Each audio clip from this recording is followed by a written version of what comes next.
right, folks. Saturday morning, and we're gonna get started right away.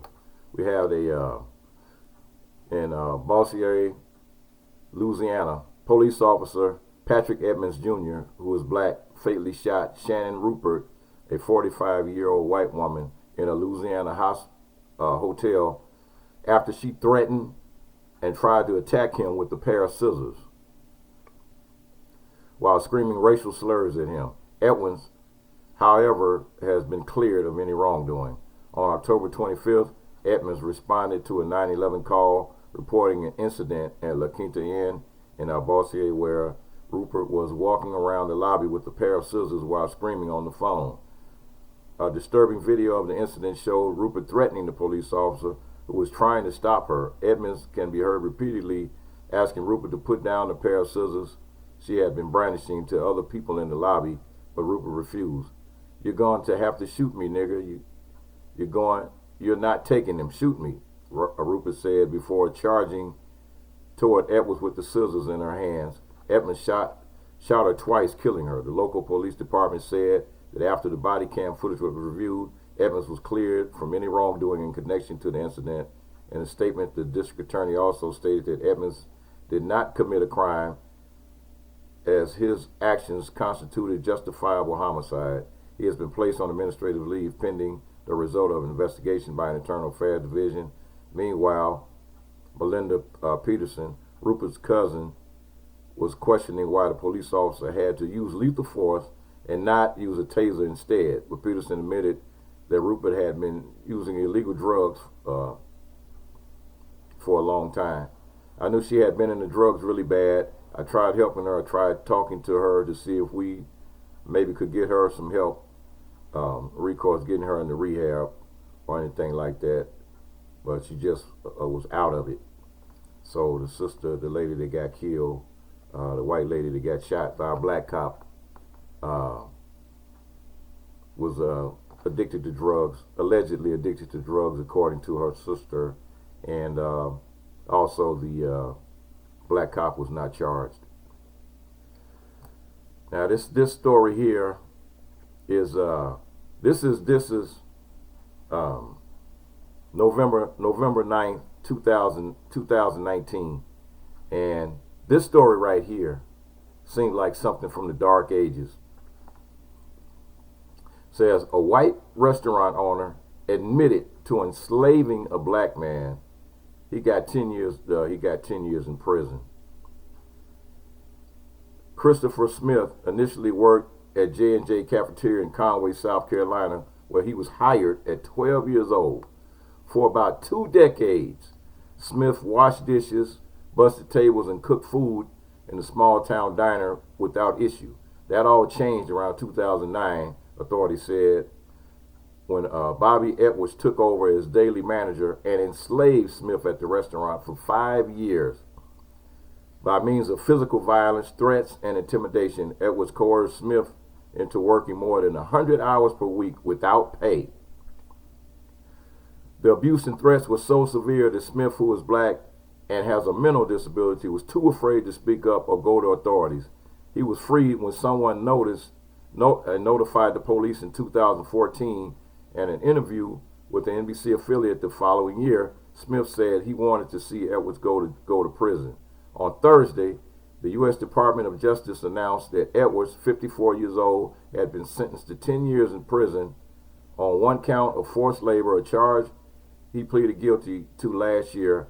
Edwards also ordered to pay Smith nearly $300,000 in restitution in a case federal authorities have likened to abusive enslavement. For stealing his victims' freedom and wages, Mr. Edwards has earned every day of his sentence. That's what the district attorney, said for the South Carolina. And we are grateful to the watchful citizen and our partners in law enforcement who put a stop to this particularly cruel violence. Edwards became manager of the J&J Cafeteria in 2008, according to his court documents. The following year, he stopped paying Smith and moved him into an apartment attached to the restaurant between September 2009 and October 2014. Edwards physically abused and threatened Smith when he felt the man was working too slowly or had done something wrong on the job. In one instance, Smith failed to bring chicken to the buffet by a certain time. Edwards dipped metal tongs into hot grease and then placed them against Smith's neck, resulting in a burn that was treated immediately by the other employees, according to records. On other occasions, Edwards whipped him with the belt, punched him, and assaulted him with pots and pans, leaving him and other employees too terrified to come forward.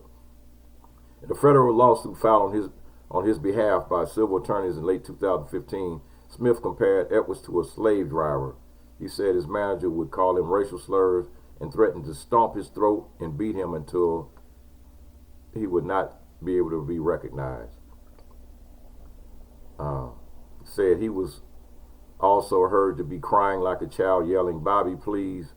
After this beating, defendant Bobby forced plaintiff to get back to work, the complaint read. Smith worked grueling 17-hour days under Edwards' watch, according to court documents. The only reprieve came on Sundays when he was still forced to work from 6 a.m. to 2 p.m. The lawsuit alleged Smith lived in a roach-infested apartment behind the restaurant that was owned by Edwards. Smith's attorney described the conditions as harmful to human health. All the while, Edwards did not pay Smith, but told him he was maintaining a bank account in his name. Prosecutors said the bank account did not actually exist. He was removed from the situation when someone notified authorities. Social workers found Smith with scars on his back, immediately placed him in the custody of Adult Protective Services.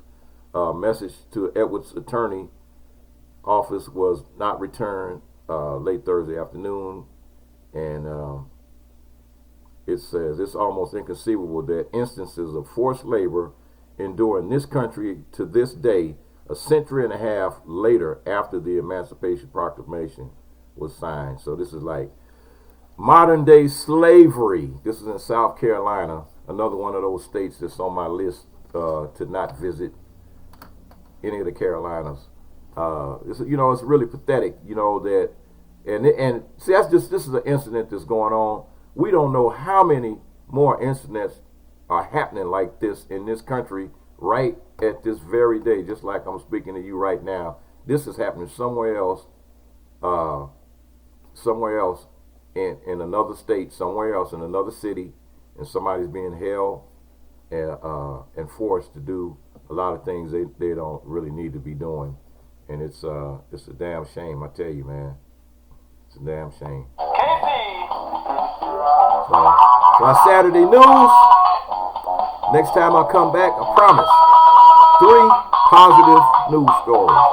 Kind of wash this out your brain. Happy Veterans Day.